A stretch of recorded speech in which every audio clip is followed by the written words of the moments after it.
mga available na food, zinom ko na lang. So, yung mga pizza, pwedeng isang buo, pwedeng half-half. And meron chicken rice, burger, hotdog, fries, pasta, salad, and ito naman yung mga drinks. Parang ang sarap. Meron pa, may chicken wings. Meron pa. Parang ang sarap. Savory fries, 129 pesos. Merong bacon bits. Nahirapan akong mamili. Parang ang daming masarap. Gusto ko ng pizza. Gusto ko din ng burger, pasta. Take out yan. Pwede ipakita? Wow! Garlic parmesan, 189.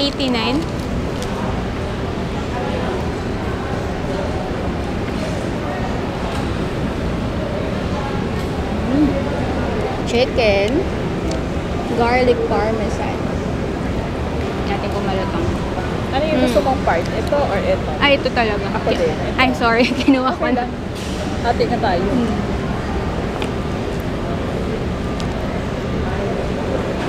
Lasang keso. Sarap. Medyo oily lang. Pero makeso. May butter kasi.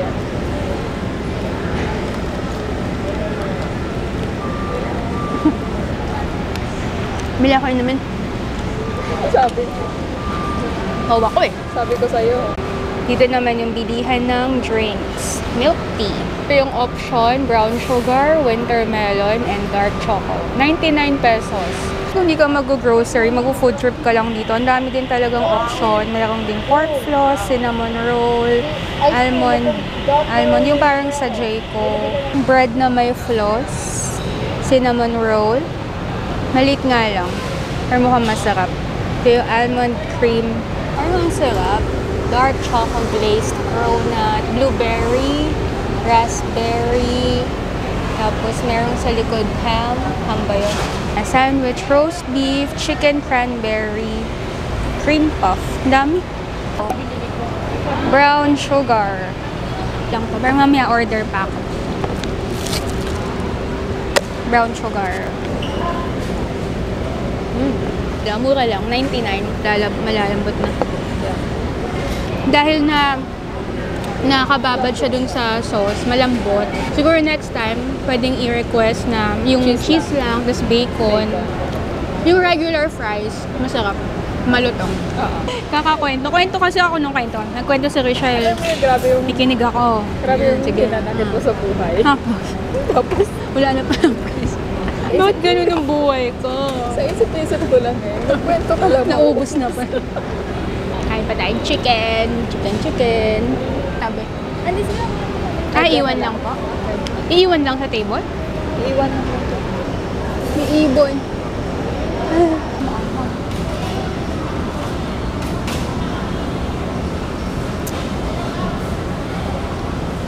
Ang daming cream cheese. Para din siyang taho.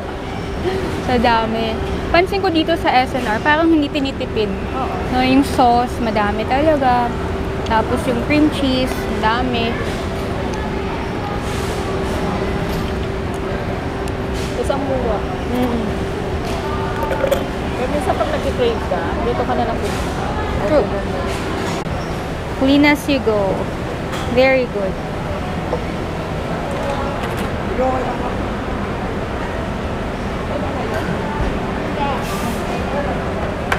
Ito yung mga nabili namin. Chicken, with popcorn, juice, and my favorite. Lagi kong binibili ito dito sa SNR. Meron din namang isang mga pare-parehas na, pero my favorite ito, yung iba't ibang variant. Ang pinakamasarap dito na gusto ko ito, yung merong walnut ba yan, and choco chip. 309 pesos. Walnut yan. Ayun, nasin. Walnut din to. Ito, cinnamon roll. 139 na lang. Masarap to. 139. 25% off 2 days before expiration. And then, may mga Halloween cookies. Ito, 99. Tapos, ito naman, buy one, take one. Ang dami mga ice cream. Pero meron dito, ngayon ko lang nakita. Pero ice cream, 279. Ang cute ng cocktail, 789. Ang liit lang ng mga actual na drink. Freebie lang yung baso. Yung mga nabili namin. Yung mga nabili ni Shell. Ang random naman itong isa. Ito naman yung binili ko, peach. And then yung mga muffin, acai berry, and chicken. Mamaya, tikman natin ito. Part 2 merienda. Bibili na lang tayong yelo. So, dahil bumili kami ni Shell ng chicken, pero gusto pa nga naming umalis, baka masira to. So, buti na lang andito tong cooler na binili ko din dito sa SNR last time. Bibili na lang kami ng yelo sa 7-Eleven. Useful. Dito din to parang 700. Sa Scout Fernandez, nakita lang namin to ni Shell. So, binigyan kami ng yelo ni Kuya. Ayan po. Hindi ko. Kaya mo yan. Ayan, para hindi masira yung manok.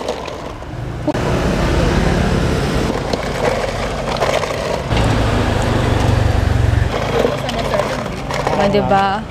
Hindi na masira yung chicken. Thank you! So, nakita lang namin to, Mangantila, Pigar-Pigar. Ang ganda kasi nung place. So, pinaka na-attract kami yung mga ilaw-ilaw. Tapos, wala pang tao, ang romantic. So, kami lang ni Shell dito. Ito po yung delicacy food ng Pangasinan, Cara beef po. Cara beef, kalabaw. Yes po. Pigar-pigar pala. Kalabaw. Gusto mong try?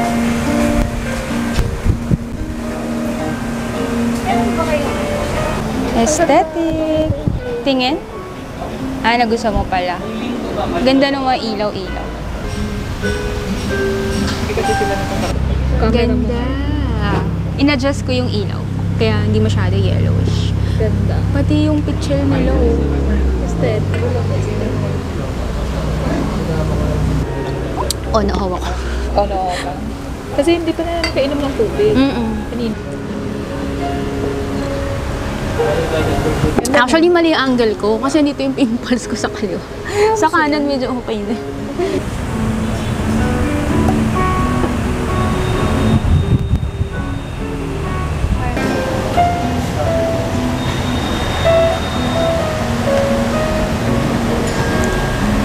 Adobong pusit ba yun? Inihaw na po. Inihaw na pusit. Okay, nitay namin. Ito yung, pakbet. Ang sarap niya, Na-confuse ako kanina. Akala ko Ilocano. Hindi pala, Pangasinan. Mangan, kasi mangan parehas, diba? Manganta yun, Ilocano. Mangantila, Pangasinan. Thank you. Ganyan po.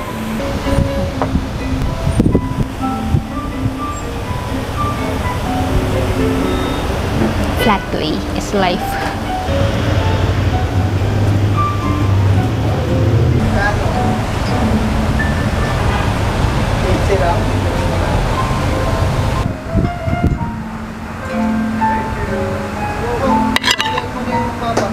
So, ito na yung puset. Yung puset, medyo matagal na serve. Dahil nga inihaw pa. Titikman natin.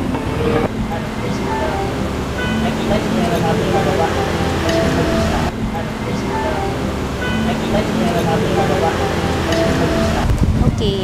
Tikman ko muna yung pakbet. Sa amin kasi sa Tarlac Shell, hati doon. 'Di ba, yung kalahati Ilocano, yung kasama ko nag-Ilocos. Pero yung family ko talaga, yung daddy ko, lolo ko, Pangasinan. So, hati. Ang Pangasinan, paano sila? Kapampangan. Yun yung tinatawag na Panggalatok.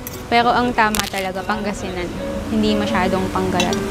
Iba yung Pampanga. Ganito yung gusto kong gulay, yung malutong. Tapos, buti hindi tayo nag-order ng pork. Dahil may pork na siya. May pork na. Ilocanong pakbet kasi, walang kalabasa. Ikaw ba, pag nagpapakbet ka, may kalabasa? Inihaw na puset. Okay naman. Okay naman siya, na malambot. Pero sa amin, nang niluluto sa Tarlac, di ba, Pangasinan style yung pakbet namin, isda, yung nakaibabaw. Sarap. Oo. Yung inihaw? Oo. Di ba merong dinengdeng? Mm-mm. Ganon din. Dinengdeng medyo iba yung gulay na tsaka Ilocano kasi yun. Kaya lang, Sa'yo na yan. parang may Makate sa bibig ko. Alamang. Sa alamang. Or talong. Minsan yung talong Makate sa bibig eh. Oo. Kaya ko nga hindi siya favorite. Ah. Kumakain ka na sa Pero Pilipinas. meron kasing ang sarap talagang magluto ng pakbet eh. Si Glenn, ang sarap. Yung pinsan ko sa Tarlac.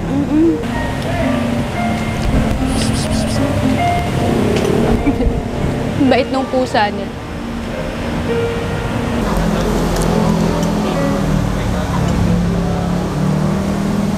Ito yung binili ko kanina sa SNR na peach. Kala ko hati tayo sa Coke. Hindi, ito, na-try ko siya. Yung peach drink. Bingi ako ng yellow. Okay naman yung food natin. Okay naman, thank you. Na? Tingnan mo yung gulay, binutasan sa gitna. Alin? Din. Parang carbonated drink.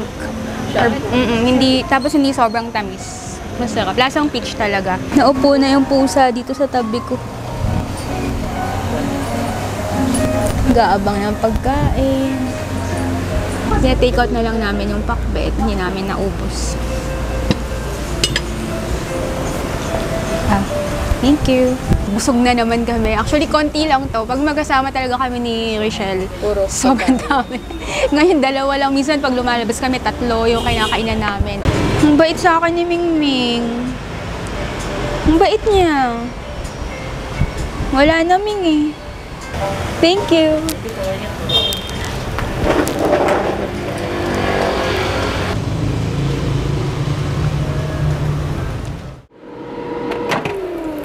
Yan, luto na. So, dito na ako sa bahay. Tikman ko lang itong mga pagkain na nabili ko sa SNR. Nag-air fry ako yung chicken wings na nabili ko. In fairness, ang mura. Tapos, pag uwi ko, ang lalaki niya. So, ayan, nagsangag din ako ng kanin. Kain tayo ulit.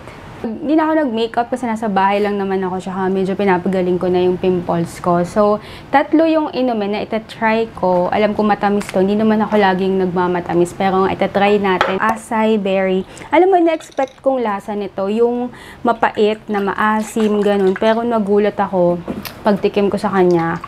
Matamis. No artificial color, no artificial sweetener. Pero in fairness, ang sarap niya talaga. Ang sarap.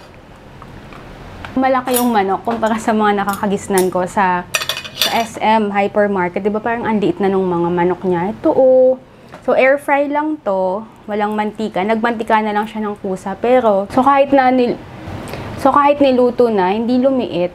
Malaki talaga. Sana lang fresh. So usahawan ko UFC ketchup.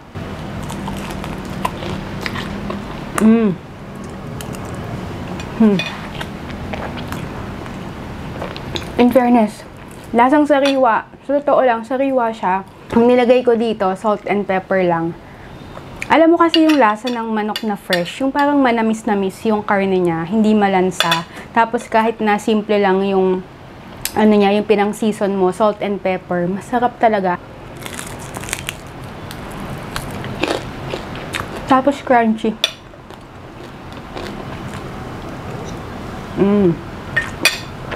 Sarap. In fairness. Sorry, first time ko lang nakatikim ng manok sa SNR. Naubos ko na. Ganun lang kabilis. Ang sarap niya. Itong mga muffin. 309 pesos.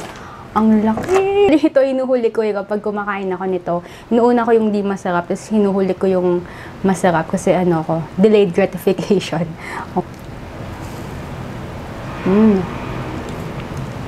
Hanggang sa loob may chocolate chip. Hanggang dito. Yung peach, di ba na-try ko na kanina, masarap siya. Subukan ko naman itong peach and oolong tea. Ang sabi dito, pwedeng hot or cold. Ayun, nabuksan ko din. Alam mo na attract ako dito kasi una mahilig talaga ako sa peach. Di ba bihira sa atin yung mga peach flavor, usually pineapple, orange, mango. Nung nakita ko yung bote niya, parang may mga buo-buong peach, mga peach slices. So timpla ko ng malamig. Oh, jelly! Parang pwedeng gawing palaman sa tinapay. Sobrang jelly. Jelly. Ayun nga lang, dahil jelly siya, pag sa malamig mo agad nilagay, hindi natutunaw. Siguro dapat mainit muna, tsaka mo nalang lagyan ng ice. Amoy peach, ang bango. In fairness, ang sarap nito. Alam mo kung anong pwedeng gawin dito? Mag-DIY ka ng yung mga apple pie, yung bread niya, yung crust, tapos ito yung ipalaman mo. Perfect. Ma-achieve mo yung peach mango pie sa Jollibee. Ganun. Ang sarap niya. Ito naman. Mahilig ako sa may mani. So, mocha. Saan kaya ito made? Parang China. Ay, Korea pala to eh. Product of Korea. Kaya naman pala ang sarap eh. Iba talaga pag peach from Korea. Sarap. Minsan, pag sobrang desperado na ako sa peach, nagka-crave talaga ako. Pumupunta na lang ako ng SM Hypermarket, bumibili ako yung mga peach halves, mga peach in can, tapos tintimpla ko na lang. Pero hindi maasim kasi yung peach natin dito, yung mga binabenta. Pero pag yung ganitong galing Korea, legit na amoy peach, lasang peach, saka masarap talaga. Guys, alam ko yung iba sa inyo, exam week ngayon. So, hello and shoutout sa lahat ng mga estudyante na nag-review, na nag-break muna ngayon para manood ng vlog. Thank you sa panonood, kahit na alam kong busy ka, and sana na-enjoy mo din tong kahit panong relaxing lang na vlog. Ganyan. Thank you guys for watching today's vlog. Chill muna tayo, pero thank you sa mga nanood at nag-comment dun sa recent na story time.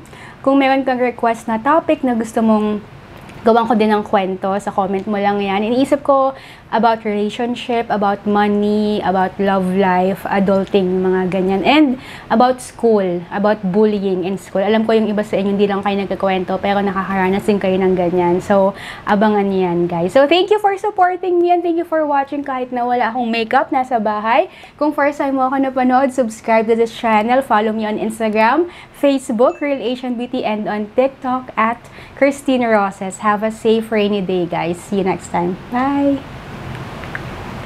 Yung kinakain ko kanina ito. Chocolate chip.